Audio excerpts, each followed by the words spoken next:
Alright, so it is, what's going on? This is Dylan, Dylan Talks Tone.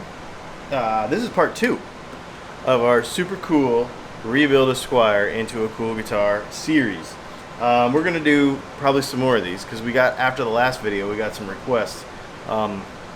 So we'll discuss those at the end of this video with some other FAQs and stuff. So stick around for that. But this is what we're doing. We've got the factory pickguard here. And it's got this funky kind of fake. Now we have a video for this. We'll put one of those little gray boxes up here. But this is not a real wide range humbucker. So what we're going to do is we're going to pull this apart and I'm going to show you what's inside here, and then I'm going to show you what we're going to do to make this thing like really good. This is going to be really killer. Pick up when it's done, but it's going to look the same and everything's going to be cool. From the outside, it's all going to fit in there because, you know, it's a different size and whatnot. The other thing we're going to do is get rid of all these pots. We're going to drill out these holes because they're probably 7mm because of metric, which I don't have the right size knobs. So I guess I'll have to order some knobs. I didn't even think I forgot about that. So when you replace pots from 7mm to the regular, like a regular bourns pot, I think it's 1/4 inch thread, 24 spline, I believe, then your metric pots, your metric 7mm knobs will not work, so you'll have to replace those, but we can get those, that's no problem. So let's go ahead and get this thing apart. I apologize for the funky audio in here today too. It's like gonna be 100 and something degrees and got the AC rolling. I literally had to call the air conditioning people yesterday for my main house. Alright, so the next thing I need to do is, now that we got the cover off of it, you can see already that the bobbins are way smaller than the cover itself. And this has all been filled in around it by wax. You can also see that they're just regular all 12 humbucker screws. Just 3 are here. 3 of them are upside down. See, they're pointed out the bottom. There's screws coming out the bottom and screws coming out the top. So this is not the original stuff that was in these when they were made in the 70s. The magnets that you used to be able to get for these, the Cunif magnets, were actually the screws themselves. And that's a very difficult, if not impossible, thing to get these days. And the bobbins are a completely different size and stuff, and it becomes very expensive. So we're going to use the same hardware, but we're just going to clean it up. And then I'm going to show you what we're going to do on the inside. First of all, let me go over to the trash and get rid of all this wax that's all built up around here from them wax potting it, so I don't make a mess on my bench. I'll be right back. Okay, so here's the major components of the pickup now. So the cover, obviously, we'll set that to the side because we won't need that for a while. Here's the empty base plate. I'll clean it up a little bit more. And then here's the bobbins. So this is what I was saying before. It's just literally screws coming in the bottom and screws coming in the top. So if we were to actually pull these out. So the weird part about this is that these are not even threaded in here. They're literally just pushed in. So you can see I'm pushing them out. They're not actually properly threaded, which is sort of weird. Okay, so the next step, before I go on, I should mention to you, this magnet is like so weak. I don't know what they use. It looks to be an Alnico magnet, but it is literally like the weakest magnet ever. So let's go ahead and cut this coil off. You ever seen anybody cut a coil off of a pickup before? So there's some coil wire cut off of a humbucker, off of one side. Alright, I'm going to finish getting the bench cleaned up and get this stuff cleaned up, get all this out of the way, and then we're going to go ahead and get the parts cleaned up. And then we'll go ahead and wind this pickup. And we'll get this thing put back together today and get it in the guitar.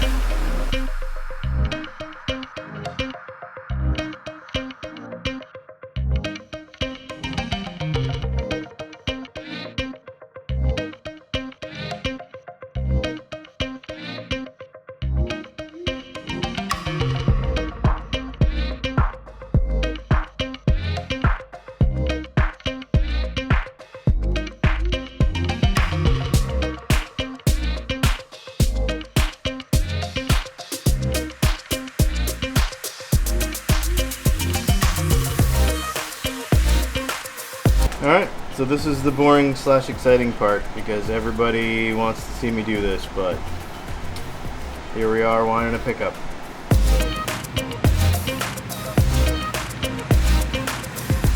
A couple of questions I always get when winding pickups, or when people ask about it, is how by hand is it?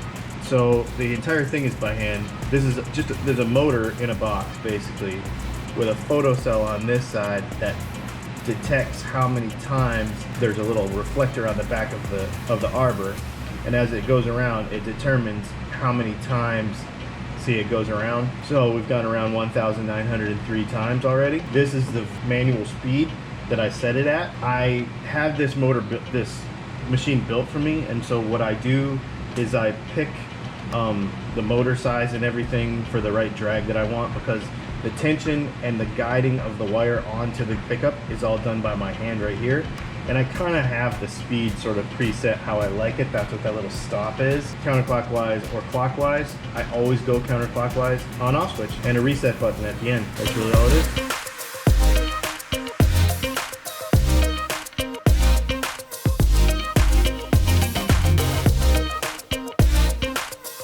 Bobbin 1 complete. All right, so there is one complete rewound bobbin, and it's all done. And then we'll get the other one wound, and then we will assemble the pickup. Okay, so pickup's built. You can see it here. It's all done. Now I just need to wax pot it. So you really gotta wax pot these things, because as you saw, there was tons of space in there that can cause a lot of feedback problems. So I've got the wax heating. Usually takes about 45 minutes to an hour for my wax to heat. So while we're doing that, we're gonna sort out the wiring in this here guitar. So first thing we're gonna do is disassemble all this stuff, holes drilled out, so that we can use good pots. And then we'll talk about the actual wiring, because I think we're gonna switch it up a little bit from the norm.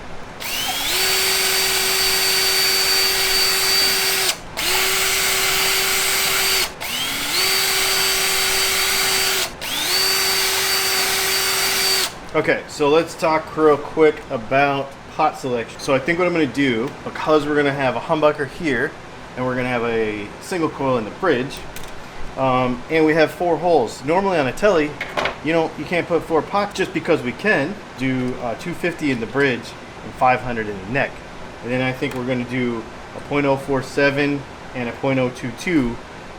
That way it'll be super customizable. You don't get to normally do that in a telly, but because we have the room, we can.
Okay, so it's the next night. We've got the rehabbed pickup is all back in here. The wiring is all done. I made a bridge pickup for this guitar, so this is our flat 6 tele pickup. I'll do another video where we talk specifically about the bridge, the single coils and how we make them and stuff. The video would just be too long if I tried to include all that. So the customer actually gave me a Wilkinson compensated bridge instead of the cheap one that was in it. We're gonna use that. And so let's go ahead and whip this thing together.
Geez, there's a lot of pickguard screws in this thing. Throw some strings on it, and then let's give this thing a sound test, shall we?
Well, there it is, man. This is so cool. This is the Fender Squier that we've been working on for a while. Totally did a complete remake of it. Refinish, pots, caps. So here's what we did, because we have a humbucker here and a single coil here. We put a 500K pot set for the neck pickup and a 250K pot set for the bridge pickup, since we could do that because we've got 4 knobs. This is pretty cool. We did a .047 on the bridge pickup and a .022 on the .047 on the neck pickup and a .022 on the bridge pickup. So we could just kind of really customize that. Audio taper pots, I like using those because it gives you kind of nice swell opportunities and stuff. Way more clarity. The thing just works way better. This is a really fun guitar now. And anyway, I just want to share that with you. This has been a really fun build. If you have any ideas for more stuff to do like this, let me know. You know, check the stuff out at Dylan Talks Tone. That's where you can get this pickup done, and you can buy that pickup, and you know, get whatever else you need. Before I let you go, let's go in the comments and let's. Before I let you go, let's go in the comments and chat for just a couple minutes.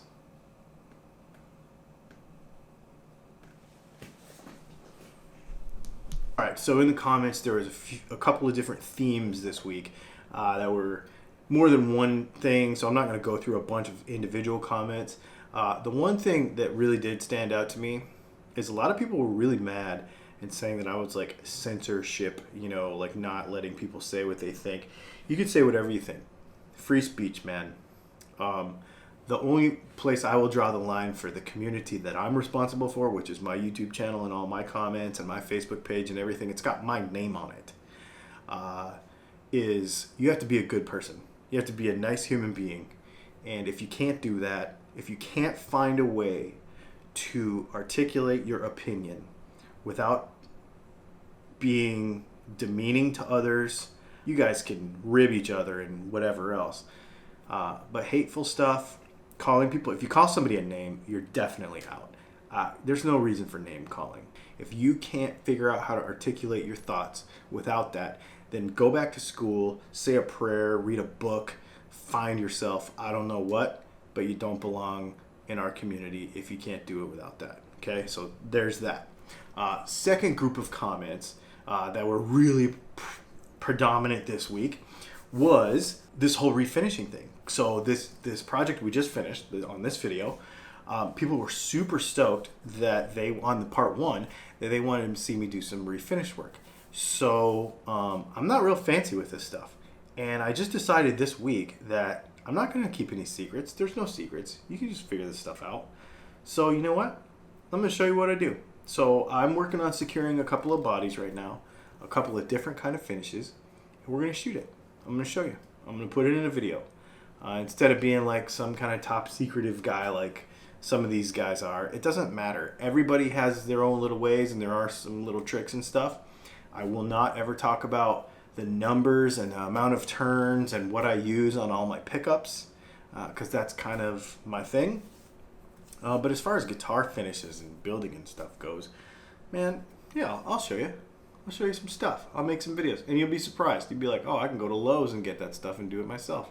And people will say, well, I can't believe you do that, and then you charge, X amount of dollars for a guitar. I'm like, well, go learn it all. You're paying for the years, not the materials. You know what I mean? So I'm all about it. I'm all about sharing that. So we're going to do that. What do you think? Let me know. Let me know what you think I should do. And if I can pull it off, I'll try. So put that in the comments. And thanks for hanging out. And I want to say I appreciate everybody who is communicating to this or contributing to this community and being awesome and spreading this love of what we do and buying our products when you can. I know not everybody can buy stuff, but it does help us keep going.